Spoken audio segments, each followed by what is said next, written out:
Hello, and a big welcome to the viewers joining us today for the first Earnscliffe Political Strategy Panel. My name is Kaveri Braid, and I'm a managing principal at Earnscliffe based in our Saskatoon office, and I'll be your moderator for the next hour. Now, as I mentioned, this is the first time we're doing a political strategy panel, and the point of it is to give our viewers an inside look of some of the conversations and friendly debates that actually happen under our roof. And it is often these kinds of discussions amongst my colleagues that help us provide our clients with some of the best strategies for government relations and strategic communications. Now, let me introduce you to our panelists today. Starting from the West Coast, we have Bruce Young, a principal from our Vancouver office. Coming to us from our Toronto office, we have Chris Ball, our principal in the strategic communications practice. And from our nation's capital is Marianne Carter, who is a principal in our Ottawa office. Welcome, colleagues. Now, during this hour, we're hoping to cover some of the hot button issues that the federal and provincial governments have faced in Canada this month. But we also want our viewers to participate. So if we hit a topic that you have a question about, please don't hesitate to join in on our conversation. Use the Q&A icon at the bottom of your screen and send us in a question.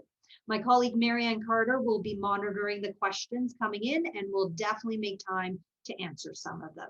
So let's get to it. And let's start, of course, with the ongoing pandemic. Colleagues, Canada has now surpassed more than 20,000 deaths to COVID-19. Long-term care homes have been especially hit hard.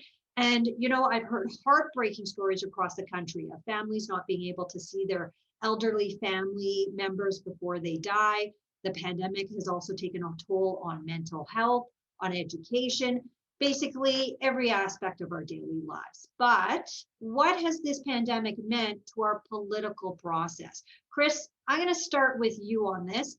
How do you think the pandemic has changed how Canadians regard their political leaders and the resulting expectations we place on them? Sure. So I think political leadership kind of falls into a bunch of different categories, right? So, and leaders kind of tend to flux in and out of each one of these categories as circumstance dictates, right? So there's competent management, which is, can you actually deliver things on time, the nuts and bolts? Moral leadership, so, you know, aligns with my values. There's symbolic leadership of, you know, am I connected to my country? And I feel like it seems the polling is showing that people are really evaluating their leaders a lot more from that competent management side of the table, right? So we are all getting frustrated and tired with not being able to see our friends and families and go to our favorite watering hole and, you know, do all the things that we used to do. And so we're looking to our leaders to be, you know, really competent managers and help us see the light and get out of this thing, right? So I saw a recent poll that surveyed leaders across Europe, including the Prime Minister of Australia, and it showed that, you know, leaders that are most likely to have been seen to use expert advice, open and transparent, capable of working with others, are generally seen to be, you know, handling this outbreak the most effectively, and as a result, their, you know, approval ratings are through the roof. So I feel Canadians are pretty much as pragmatically minded, I think, when it comes to the evaluation of their leaders right now. You're seeing this play out in places like Ontario, where Premier Ford's approval rating on the top box score of very satisfied has cratered, where he's now more in the somewhat satisfied category, and his negatives are starting to drive up as more and more people are seeing dissatisfaction with school openings, vaccine rollouts, all these other things. So I think Canadians are a bit more pragmatically minded these days because they just want this to be over and they need somebody to end it for them. Yeah, very true. Bruce, what about electoral fortunes? You know, we've seen 3 provinces hold elections through this pandemic last year: New Brunswick, Saskatchewan, British Columbia. All of them re-elected their current government. I've heard commentary that, you know, it's a good time to have an election during a pandemic. What do you think? Well, listen, incumbency has its benefits. There's no question about it. I would highlight that with the exception of Saskatchewan, both New Brunswick and British Columbia governments were relatively new governments, so the electoral cycle was favorable to begin with. I can tell you, though, and it's cliche to say that this is unprecedented times, But when I was a political staffer in the Chrétien government back in the mid-90s, the biggest existential crisis we had was the 95 referendum. And it was an enormous drain on the political and government resources of the day. This outstrips that by orders of magnitude. So what I'm pointing to is that the first thing on the minds of government right now is executing well and trying to do the very best they can. This pandemic has exposed all sorts of vulnerabilities in global supply chains, in healthcare, education, just the way in which we operate as an economy. And so electoral fortunes are something, obviously, the political parties look at, but it is a volatile environment. And everyone is taking a good hard look at the modern reality before they decide to pull any triggers or have any elections, because it's an awful lot to ask people to manage being at home with their kids, online learning. My father's sick in a long-term care facility. And by the way, you now have to exercise your democratic franchise. Yeah. And Bruce, and picking up on that point, really, there's nothing comparable to what we're going through now, right? So not only that, but in previous government crises, having been around the table, having served in a prime minister's office, like he could always pick up the phone and say, get me the people that dealt with this the last time we had this. Yeah. Well, you can't pick up the phone and call Robert Borden's cabinet about the Spanish influenza. Like those people, unless of course you have the channeling capacities of Mackenzie King. And I don't think that those— I was gonna say, you could talk to Mackenzie King's dog, maybe. Have a seance. That works. Apparently, right? I was told there'd be no references to crystal balls on this podcast. Marianne, I want to throw to you now, and let's go south of the border and on the pandemic disaster that's unfolded in the United States. And let's take a look at the leaders, political leaders there and elsewhere in the world. How do you think those political leaders have done in faring through this issue? Well, Kaveri, I think it's pretty obvious. The United States has demonstrated that this global pandemic became a highly politicized issue. We're all acutely aware of how this changed the dynamic during their most recent federal election. We have seen, not just in the United States, in Canada and elsewhere, including in the EU, issues like wearing a mask becoming highly politicized, and having various nations balance managing the economy, protecting small businesses, and all the while managing a public health crisis. So governments have been around the world thrown a curveball wherein they've had to delicately walk a fine line for close to a year now, and even over a year in places like Asia, wherein they've had to really, really focus on how they manage to keep their electorates happy. The other thing I would mention, Kaveri, is that you look at the United States, for example, and they've had roughly almost 500,000 deaths over the course of this period, which, as many have probably seen on the news, is more than the amount the United States lost in the Second World War over the course of 4 years. Just wrapping up, as we look forward and we're trying to navigate this domestically, but also globally, the big thing to look for right now here in Canada is the dynamics that's also happening with the European Union. We have seen completely huge disruptions to their supply chains. Canada is particularly worried that this will cause further delays in terms of receiving vaccines and also administering them. So that has been the topical issue today in question period in Ottawa. Yeah, and no doubt, very interesting dynamics playing out there, right? So you touched a bit about it. Let's move to vaccine rollout now. Just this week, Trudeau announced the Norvac deal, and Canada could be producing COVID-19 vaccines domestically by the fall. Chris, what's your assessment of the vaccine rollout and how this is playing out politically? So I think that the politics on this are bad all around. Because none of it is based in actual science, which is kind of where we need to be leaning in real hard to be able to actually, fix the problem ahead of us, right? I feel like, and when you kind of see this circumstance with the vaccine rollout kind of being a bit like Christmas, right? And Canadians are like that kid on Christmas Eve who's tuned into the NORAD radio to see, or the NORAD radar to see where Santa's sleigh is, and they see it over the US and then they see it over the UK, and they're not seeing it really turn northward. And people are starting to lose a little faith in vaccine Santa, right? And so I think part of that is a bit, I think, some of the estimates of the end date have been, I think, grossly oversimplified in order to satisfy, I think, an overly frustrated populace. So there's a bit of politics there. I mean, if you just look at the numbers, right? Like between now and February 4th and September 30th, there are 238 days to get the entire population vaccinated. That is, you have to deliver something more like 300,000 vaccines per day, every day to get that done. We are currently around 20,000.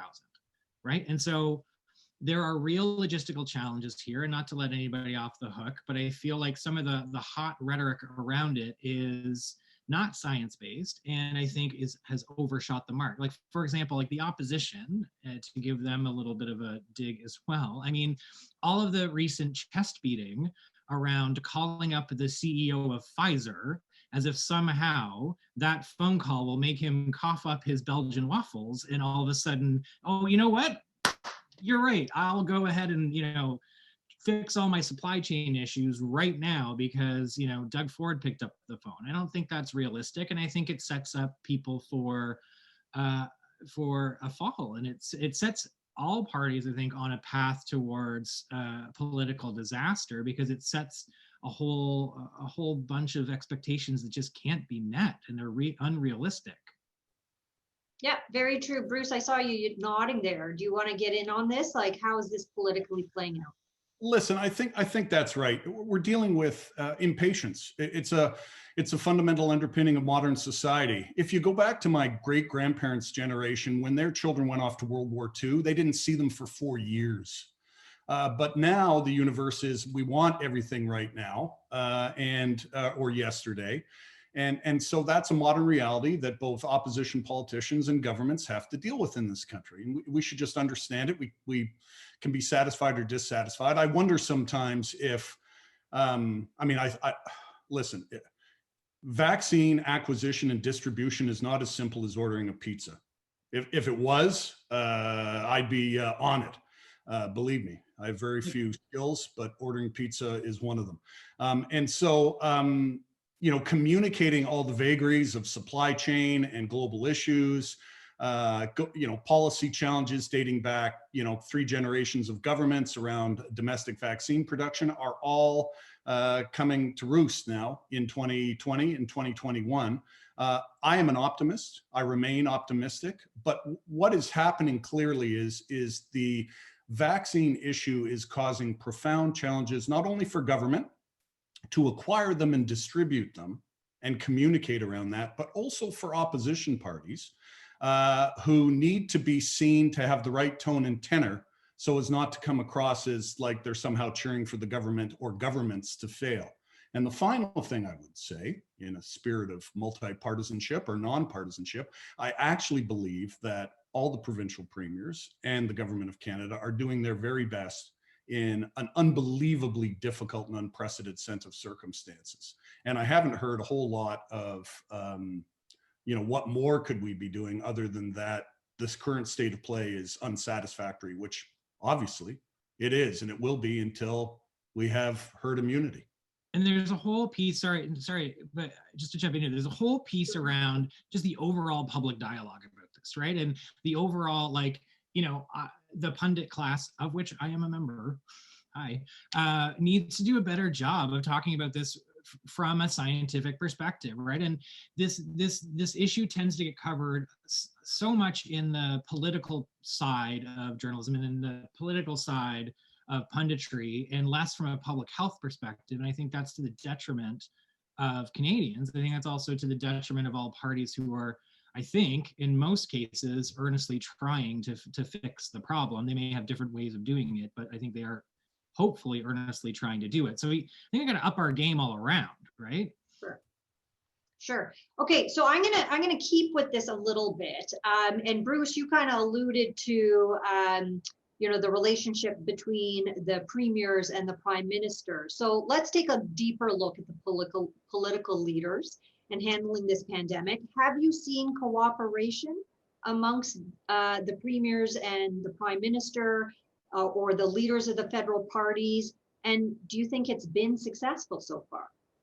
It's been a mixed bag. That's the honest assessment. I mean, Kaveri, you will know that in Saskatchewan, Alberta, Manitoba, and British Columbia, there's a long and proud history of criticizing the federal government. Some provincial governments, my own, have been cooperative, and there has been a good spirit of working together between an NDP government in British Columbia led by John Horgan and the federal government in Ottawa. And listen, everyone is under enormous pressure. Everyone has different philosophical beliefs about the role of government.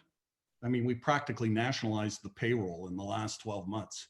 I never thought I'd be on a webinar talking about those sorts of spending initiatives. But I think I have been heartened to see, in Ontario and Quebec, a spirit of trying to work together with the federal government.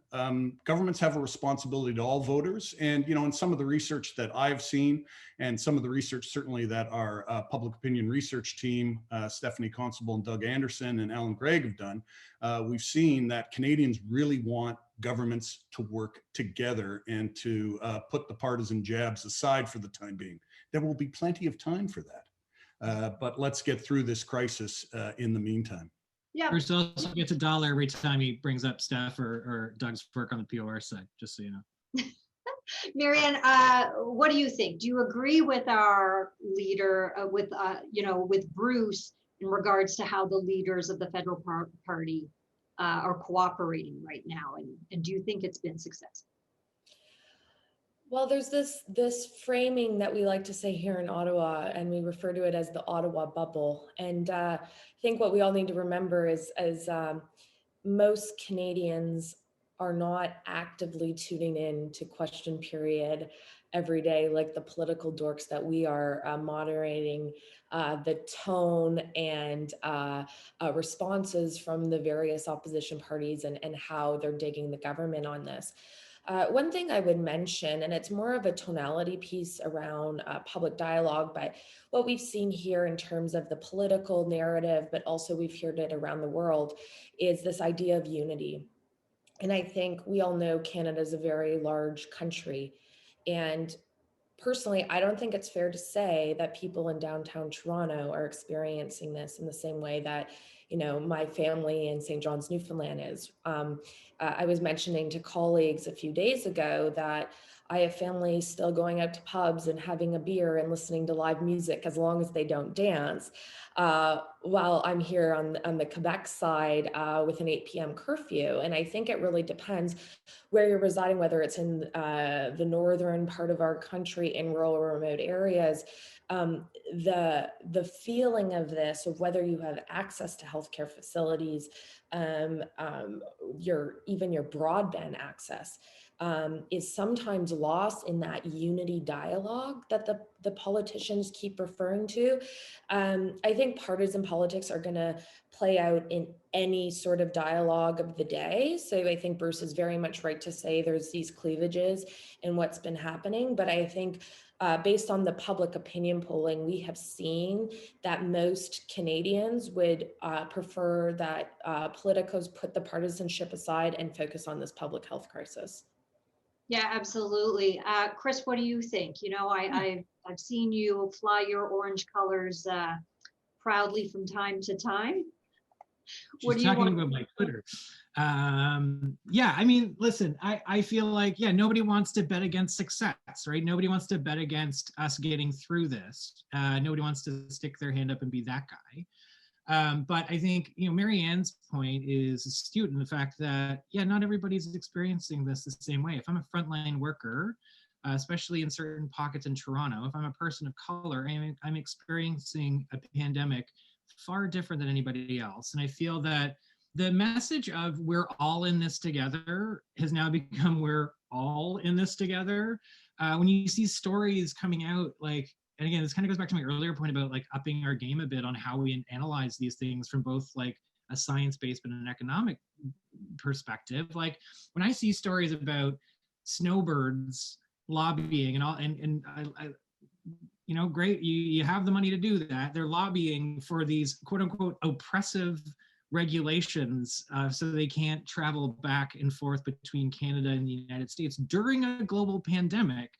I think that starts to rile people up a bit, and they start to think maybe we're not actually all in this together, and maybe the folks who have the cash are kind of getting a free pass. So while we're all holding hands from a provincial level, and that's great, that's the politics at play, but like the real experience of people's lives, I would say, these folks, it's not the same. It's not the same. Yeah, no, you're very right in saying that, and it's sometimes a very tough pill to swallow, right? So as well as vaccine rollout is utmost importance, I also want to shift towards economic and fiscal implications of the pandemic. Top priority is economic recovery. Mary Ann, how do you think the various parties are appearing to be positioned in this area?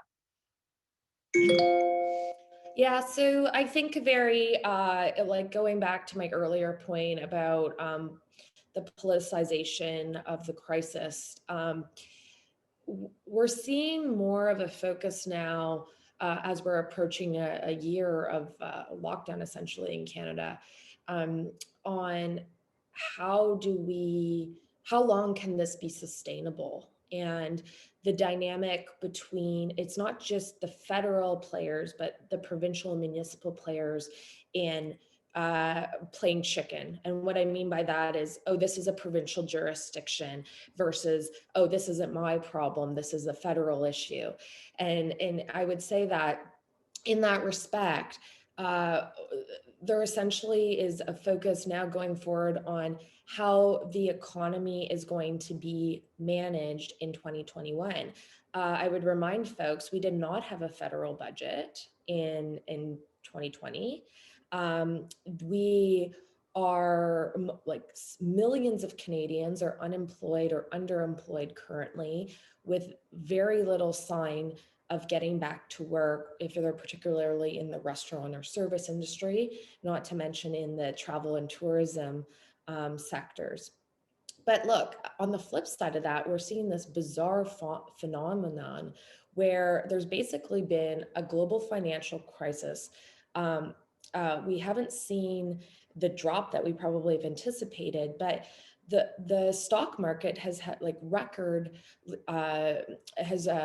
recordly increased, and people have also benefited off of this tremendously. And you can see parts of Canada like Vancouver and Toronto where there's certain areas where they've actually seen the real estate market boom in some respects. And so I think this is such an interesting dynamic that most politicians don't know what to do with, and respectfully don't have the expertise to deal with this. Because as Bruce mentioned before, if we could go back to the days of when the Spanish influenza or the polio outbreak or what have you, obviously technology and the way we're doing things have evolved quite significantly. And I think, quite frankly, I'm hearing more sentiments of people starting to feel frustrated and irritable because there's arbitrary rules, like they can go to the store and buy essential baking goods, but they can't buy a doormat for their garage. And it's like these sorts of decisions, I think by the year mark, people are going to be like, well, this is my back pocket. I want to get back to work and I'm sick of being inside. Yeah, no, very good points. Bruce, what do you think about this? Are you seeing various parties appearing to position themselves differently when it comes to economic recovery? Well, listen, a lot of governments have been reticent to aggressively go out and talk about economic recovery until they have a full flavor of what the fiscal framework looks like. And there's all these debates happening at the side. You know, what should be the new fiscal anchor? How much should we spend? You know, how much are we benefiting from quantitative easing policies by the Bank of Canada? All that sort of stuff that puts people like me to sleep.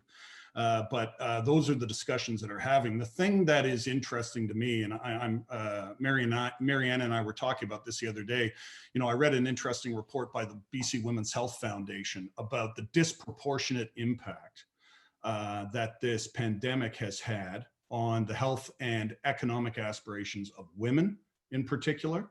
And also, you know, I would add Indigenous Canadians to that. And so, what has happened, you know, in the old days, there was economic issues and there were social policy issues. And if you got the economic issues right, you'd have enough treasure in the bank to be able to fund the social issues. The two are now the same. Childcare is an industrial policy, in my view.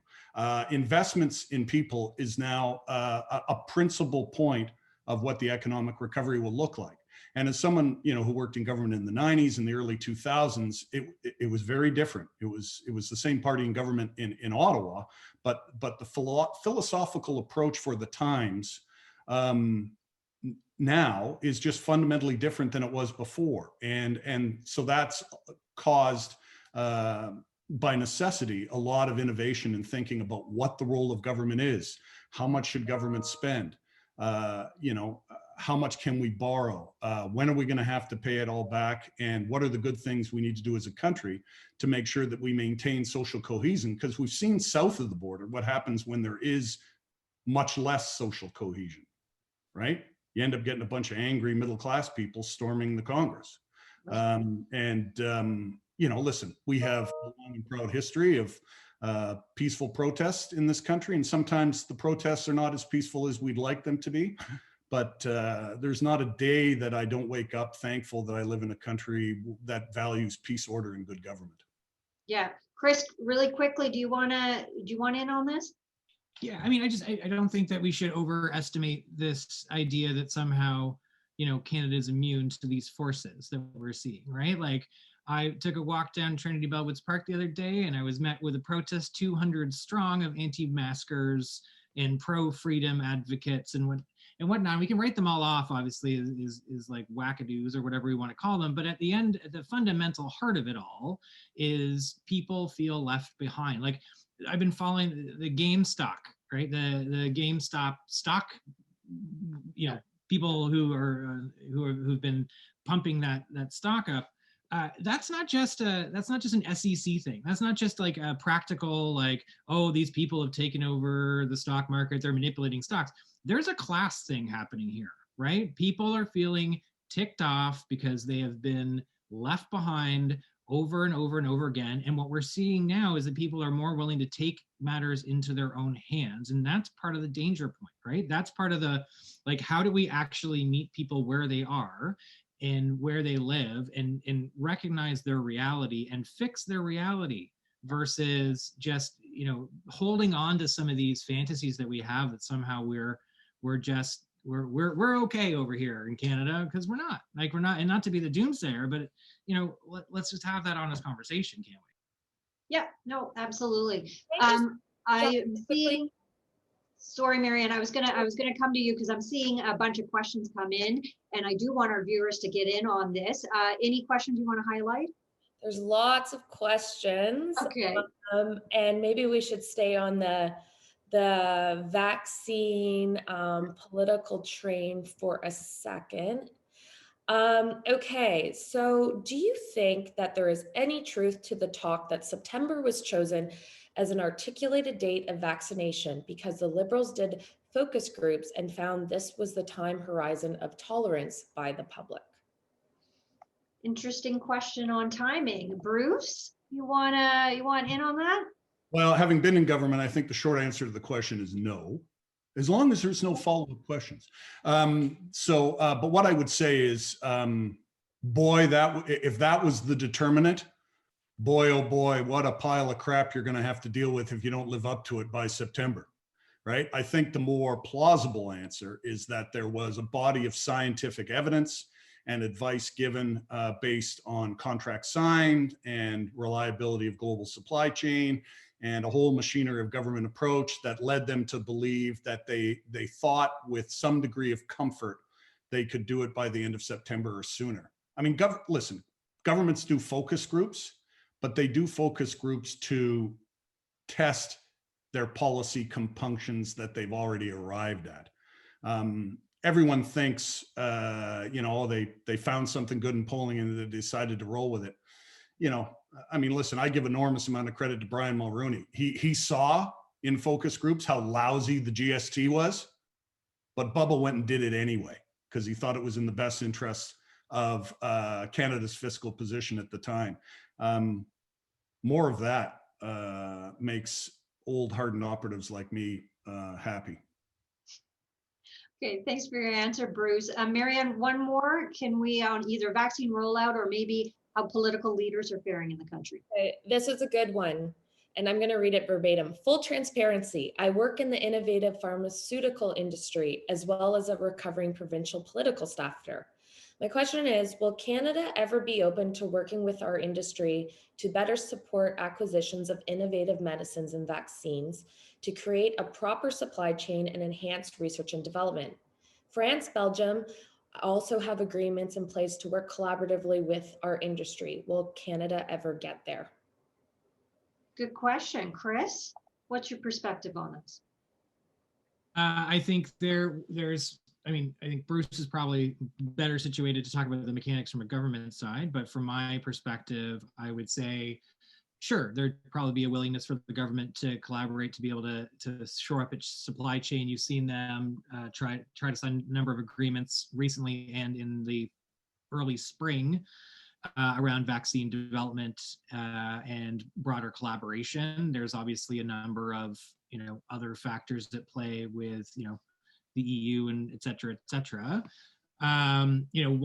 One counter to that that's been put forward recently is actually, why doesn't Canada nationalize its own vaccine production? The NDP put that forward the other day, given that 85% of our vaccines are actually produced outside of Canada, right? So maybe there's a hybrid model there. But Bruce, I don't know if you have anything else to add there around sort of the mood of the government around this. I feel like I should channel our colleague Andre Albanetti, who, by way of full disclosure, does an awful lot of work in this sector. There's always been this sort of push and pull around the cost and the need to invest in innovative medicines in this country and the price of pharmaceuticals to Canadian citizens.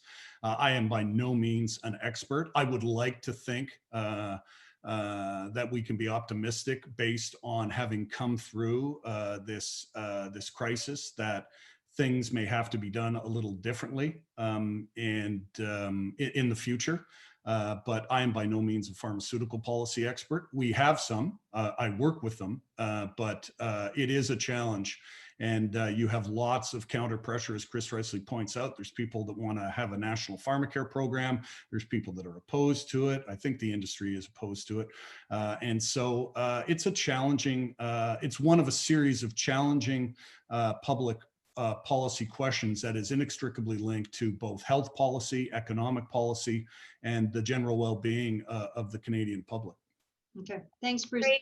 Could I jump in on this quickly? Yes, Marianne, please. Important, as I work on several health files, and one thing I would say is the Liberal government quite plainly said they were going to put forward a national pharmacare program, a national drug formulary, really focused on lowering drug prices for Canadians.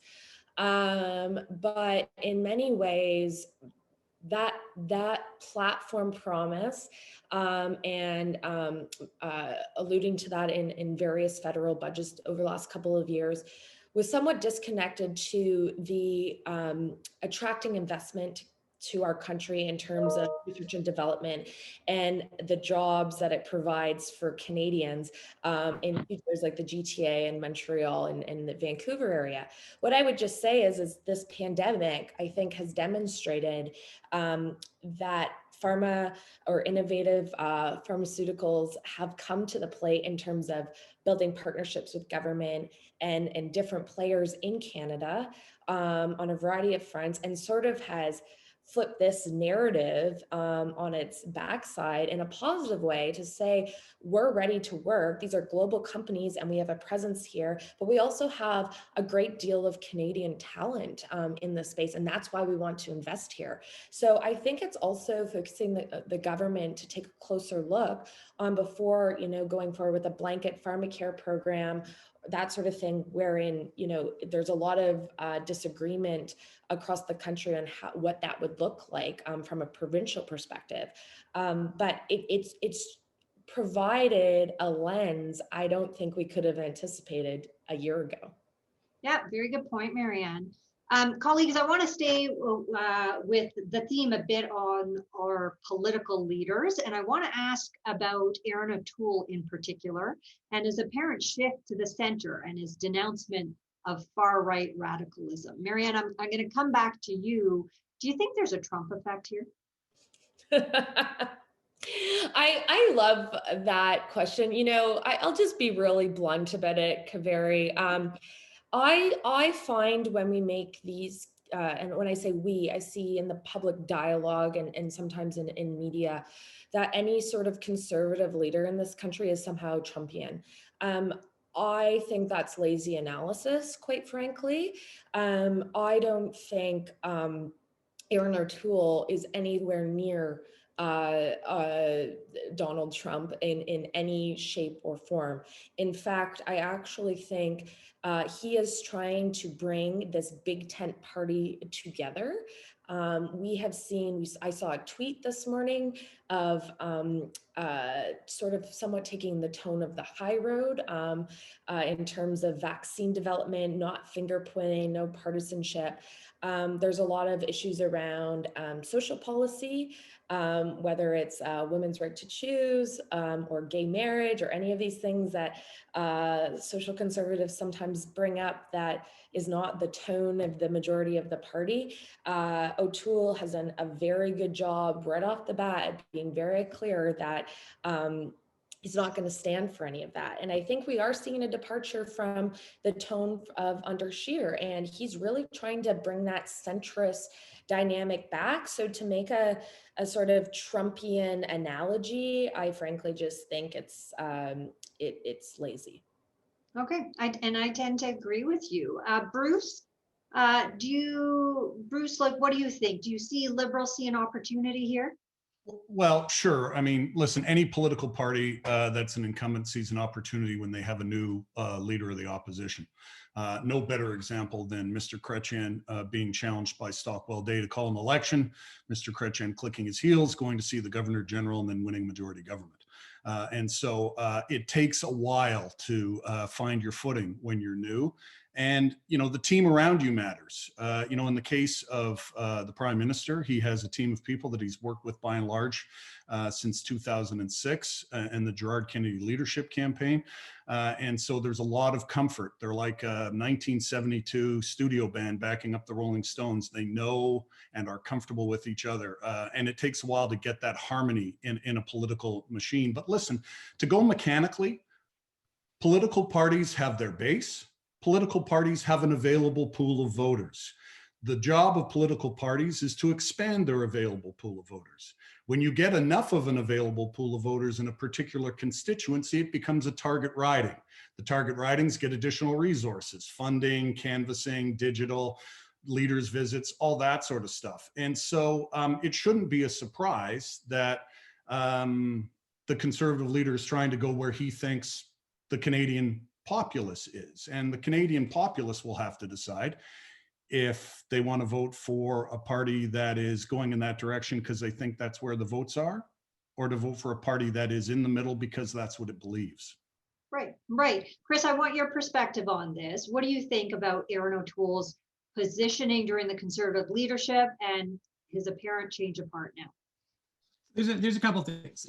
So first, I want to pick up quickly on the Trump thing. So it is sometimes lazy, but it's also super efficient, which is why opponents use it, right? So what I mean by an efficient message is you don't even have to say the words. And when you see Darth Cheeto on your screen and you associate it with the other guy, like that is the most efficient message you could ever think of. So I think just from a straight up like communications tactical point of view, lazy though it may be, there's reasons obviously why they're using it. And also there's questions. I think it's not necessarily whether Aaron O'Toole obviously is Donald Trump. I don't think I've seen him specifically be that. It's why have certain elements that have found themselves to be on the alt-right and other places feel at home in that party for years.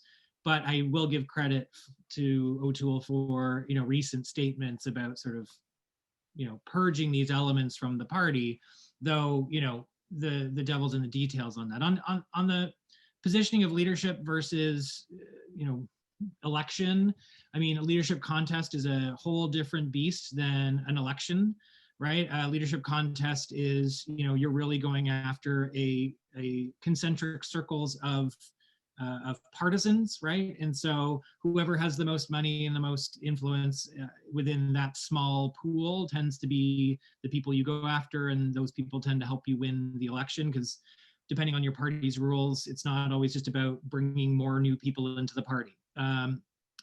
But when you get into, when I think O'Toole's pivot is interesting just because I think he's seeing the same numbers that we are. Like if you look at his gender gap, it is massive. Like he is up with men, but women do not like him so far. He's only had what 4 months on the job, so maybe that'll change. But what you're seeing with this pivot to, you know, mainstream, et cetera, is really a play for places where they need to win. Ajax, Brampton, that whole Vote Rich 905, which is predominantly you need suburban women to vote for you in those places to secure anything close to a working majority. And they're just not there. We saw them lose a lot of those seats that were in play during the last campaign. I mean, so did the New Democrats. There were a few seats we should have won there that we didn't, but that's another story.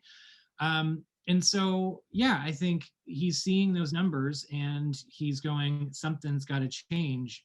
Now, whether it's real is sort of the job of the media, and I think to Canadians in the opposition to kind of look behind the big message curtain, right? It's pretty easy to say, you know, these people aren't part of my party and I'm not this and I'm not that. But again, time and time again, those words are betrayed by the actions of, you know, of a backbencher who might be nodding in a certain direction, or the fundraising letter that you send, or now what social channels you and your activists are using to get people to vote for you, right? I know Parler's been shut down through the Amazon channels, but there are other channels. And if you've got people trolling those channels that are active channels for these folks that you apparently dislike, I don't know how much your message matters now. Okay, very good point. Colleagues, I'm going to shift gears a little bit away from our political leaders in the pandemic. I'm sure we could fill up this whole hour with that kind of talk, but I do want to get to some hot button issues now. Marianne, for those of us not in Ottawa, describe to me what's been the general mood and any rumblings about what we might expect to see in the federal budget. Well, Kaveri, things are, I would say, on the streets, pretty quiet in Ottawa, but fairly lively in the political realm. After a bit of a hiatus over the holidays, we have seen an uptick in parliamentary committee work, a variety of studies on the response to the pandemic, dealing with the Canada-UK potential trade agreement, among a whole slew of other issues that the government is trying to get through that was originally on their agenda, but COVID unfortunately flipped that on its backside. Right. I would say the tone is that there's more of a shift now focusing on the economy and getting people back to work. At the beginning of the pandemic, the Prime Minister said this is not the time for austerity. And as I've mentioned a couple times now, we're going on almost the year anniversary. It was mid-March that basically our country shut down. We did not have a budget in 2020. Minister Freeland, recently new Minister of Finance, delivered a fall economic statement in November and sort of refocus the government's intention on how it's going to not only focus on pandemic recovery, but also maintaining investments in other issues like infrastructure and other projects. The government anticipates delivering a federal budget in 2021. The date is to be determined. It most likely will be in March or April, we anticipate anyway. There's also been a lot of rumblings around a budget, and I know an election rather, a federal election. I'll let my colleagues on the panel chime in on that in more detail, but I think it's somewhat safe to say that this federal budget, when it's released in the next few months, will likely frame the Liberals' platform and focus if we're going to go into a federal election. And I'll just leave it there. Okay, good perspective. You raised the federal election, side of things. That is definitely a hot topic my clients have been asking about, whether or not we can see a federal election this spring or perhaps later this year. Bruce, I'm going to throw it to you. What are your thoughts on this? Well, the speculation, right? Those who know don't talk, and those who talk don't know. So allow me to speak. I can only speculate, right? If a government if you wanted to be a cynic, you would say you could thread the needle on hitting the sweet spot sometime in April with some uptick in vaccinations, 6 million vaccinations projected by the end of March, with a budget, to Marianne's point, that took on the form of a platform. It would be hardly the first time in Canadian political history where a government had used a budget as a platform document, and then into an election. I don't know, is the short answer. And I actually don't think there's been any decision. I think various people in active parties would prefer or not. I can say one thing, you don't want a mistake. A good friend of mine has highlighted that when you're in a minority parliament, your strength comes from the Canadian people and your strength in the polls. And when you're in a majority government, your strength comes from the number of seats you have in the House of Commons.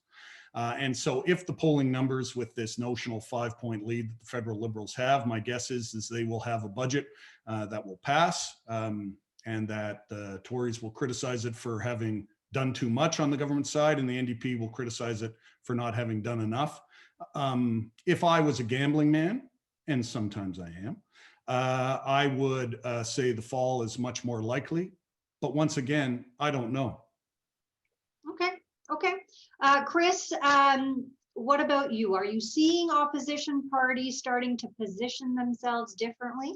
Is that giving you an indication of an election coming soon? I mean, if Bruce doesn't know, I don't know. Kidding. That's it. Listen, okay, that's the answer. Hold on. Can we make sure panel we're over, done. Mary. No, I was going to say though. I'll actually answer the question though. So okay. Yeah, I think there is some saber rattling going on, and I think rightfully so, because this is the fake war before the actual war that happens, and people are testing messages and seeing what's working, what's sticking. And we've talked about Erin O'Toole now, pivoting center and seeing if that sticks. And the polls so far say not so much. On the New Democrat side, I think you've seen some actual good work and steady leadership from that team around positioning themselves around being solutions oriented, around actually delivering for people. So kind of trying to tune out the noise on all this stuff and say, we're the people that you sent to Ottawa to actually get stuff done. And look at what we've done with regards to not cutting CERB and getting, sick days, et cetera, whether or not that's a message that carries into the campaign and is actually heard by Canadians, because as is tradition, my friends over in the Liberal Party will say, no, wait, we did that. And, we'll have to figure out a way to push back against that, because I feel like this will be that type of election again. Conservatives are scary. New Democrats actually did the work, but Liberals will steal from that hymn book and say it was all theirs. So yeah, I think there's a bit of saber rattling going on. There's a little bit of, maneuvering going on in the background. There are phone calls being made for prep. whether it means anything, I think the government's really closely monitoring that vaccine rollout. I think that is such a danger zone around if that doesn't start flowing and if that supply chain is still gummed up. Back to my earlier point around the practical Canadian electorate for now, they are not going to look very fondly upon a government who can't get needles in arms over the next little while. Right. Okay. Thanks for that. Marianne, I'm going to come to you. Let's see if we can get a viewer question in Sure. here. And I just note, we answered a viewer question. There was a question about the election, so Okay, we took great. that off. So, okay, let's shift back to south of the border. Do you think the Prime Minister will enjoy a Biden bump or a Biden slump when contrasted to the new president? Okay, this segues perfectly into what I was going to go into. Let's answer that question. What do you think, Bruce? Well, when I think about electoral politics in the United States and the relationship with Canada, I think that what we're witnessing is a return to some semblance of normalcy. I watched Jen Psaki, the president's press secretary, the other day give a briefing, and it was good old-fashioned answering of questions, no calling out the media for being the evil empire. It was it seemed very normal. It's clear that the adults are back in the room at the cabinet level. It's a diverse cabinet. It's a eminently qualified cabinet. I think there is still a fear with Canadians, to Chris and Marianne's earlier point, that there is some spillover from the Trump effect into parts of Canada, as lazy as it may be to point to it. But I do think there is some anxiety. I don't know what the impact will ultimately be. What I found most interesting, and let's give a slow golf clap to Liz Cheney. I'm no Republican. Nor do I play one on TV, but to see her push back hard and heavy yesterday and win a secret ballot vote by 145 to 61 with one present in the Republican conference to keep her position as the third sort of position in the leadership, I think says a lot about what people actually think in that party. And knowing full well that the former president was working the phones trying to get votes against her. And so I do think there is internecine warfare alive and well in the Republican Party.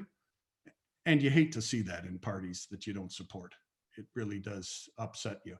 Yeah, it's tragic. It makes you real sad right here. Okay, better them than me. Let's keep with the Joe Biden topic. Chris, what do you think? It's early days, but is he doing enough? And what do you expect from him after the Trump? I mean, it depends on what you ask. The $2,000 check debacle has gotten him into quite a bit of hot water, and I think rightfully so. I feel people right off the bat in communities across America are feeling a little bit shorted on that. We're saying, oh no, that $600 that you got previously was a down payment for the other $1,400 that we're going to give you. So that's $2,000, right, guys? That's not how that works. So I think rightfully so, they're being criticized for not delivering on some of the agenda that I think a lot of people feel he was elected on, especially in some of the immediate pandemic pieces around financial help. Is he doing enough? Again, I think still, let's wait for the election to be called. I think there's still plenty of time to see what happens once he finally gets everybody nominated, the full cabinet, all that stuff. Then we'll finally see the full power of what's happening there. On the Republican side, if you want me to go there, I can gleefully, but I can also show restraint, which is uncharacteristic for me. Go there. All right. Fine then, screw it. So what I think is, so on the Republican side, I think there's also a danger in this whole idea that sanity is back in America, right? Like it's not, right? Yes, there is internecine warfare in the Republican Party, but this is still the party who is using the same arguments, but they're just saying it a little bit quieter than they're used to. So the song still sucks. It's just the volume of the jukebox has gone down, right? So when you have the Republican arguments for against Trump's impeachment being basically, it's protected speech, which is the same sort of argument that Trumpites have been using forever, that, the left is just, they're oppressing me and my ability to be completely vile in so many ways. Like, they're making the same arguments. They're just, saying it a bit quieter than they used to. And then, there was 45 out of 50 Republican senators, something like that, voted against having an impeachment trial for Donald J. Trump. And yeah, there's some realpolitik there, but also, if realpolitik trumps, moral leadership, then I think they're still in the same place that they were not too long ago, right? And I mean, Lindsey Graham the other day, don't get me started on that guy, threatening to call in the FBI if on Kamala. What was that? I don't quite understand, but apparently somebody does. Anyway, I In on this I feel like, Yeah. there's a danger in doing these things where it's like, oh, Joe's in the chair, sanity, let's turn the TV off and everything's okay. Like, it's not. The battle continues, and I think there's a lot of work, not just from the Biden administration, but from the Republicans, to actually bring quote unquote sanity back, right?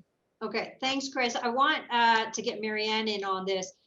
Also, Marianne, I want you to talk to me about Canada-US relationships, and are you seeing early signs of change? Yeah, so I was going to bring it back home as we're starting to wrap up here. So a couple of things. One thing I wanted to note, and I should have referenced this when we're talking sort of the Trumpian dynamics of Aaron O'Toole, but it should be noted that there was a poll done here in November, and roughly 20% of Canadians agreed with some of their US counterparts that the election had been in fact stolen from Trump. So just to lay that out, there are certainly some sentiments here, and my personal view is sometimes we have this national identity to say it's like not our problem. Oh, the US, when we certainly have our own dynamics happening here. They might not be quite as obvious, but they certainly exist. A couple of things in terms of is there going to be a bump versus a slump? I think already we've seen a bit of a bump. Traditionally, Canadian governments have historically gotten along with democratic regimes in the United States. There are a number of issues, though, that still need to be fleshed out. I think everyone on this webinar is acutely aware that one of the first things President Biden did was cancel the Keystone pipeline, which it came, albeit maybe not surprising to some people, but I think it was surprising it was so soon. So maybe a challenging foot to get off to in terms of appeasing some of our friends in the West. But that said, President Biden's first phone call to any leader, global leader, was to Prime Minister Trudeau on January 22nd. That was later followed by a phone call from Vice President Harris earlier this week. There is certainly a lot to work to do around the new NAFTA and what our trading relationship looks like. We do roughly 700 billion in trade between our two countries. And we have that thing called the challenges around Huawei and the Meng Wanzhou case, and the two Michaels that are still being held captive in China. And while these issues might seem a bit broader, there's sentiments that are lingering from the Trump administration that certainly are going to be have to dealt with. I think in terms of environmental outlook, and a variety of other social issues. I think President Biden, frankly, took a page out of Prime Minister Trudeau's book on how he assembled his cabinet, the most diverse cabinet in U.S. history. Really great to see. But in terms of, it's a happy ever after story, no. We still have a lot of work to do, a lot of rebuilding, and in terms of our relationship with our friends to the south. Okay, thanks for that, Marianne. Look, we are almost at the end of our hour, you guys. It's gone by so quick, but I do want to ask you one final question really quickly. Keep your answer quick. I want to know, what are you guys looking out for in the days ahead? Bruce, 30 seconds. More of the same. I'm an optimist, but like this notion that somehow we're going to wake up one morning and everything's going to be fixed is not the case. Canadians are resilient and strong. We're going to be calling on those characteristics in the days ahead, and there's no point in trying to shine that. Okay, Chris? I think I'm going to be, just like everybody else, looking at those vaccine numbers and getting either increasingly nervous or optimistic. I think that's where I'm at. Okay, and Marianne, I'm going to give you the final word. Yeah, I think going forward, it's all about vaccines, and the made in Canada manufacturing piece is going to feature prominently in the upcoming weeks. Wonderful. Bruce, Marianne, Chris, thank you so much for being panelists today for our discussion. It's definitely been insightful. This hour has gone by really quickly, and it's awesome to see you guys all on screen. To our viewers who joined us today, a very big thank you for taking time to be with us. If you liked what you saw, please come back next month. We're planning to hold these political strategy panels on the first Thursday of every month. So until then, stay safe and be well.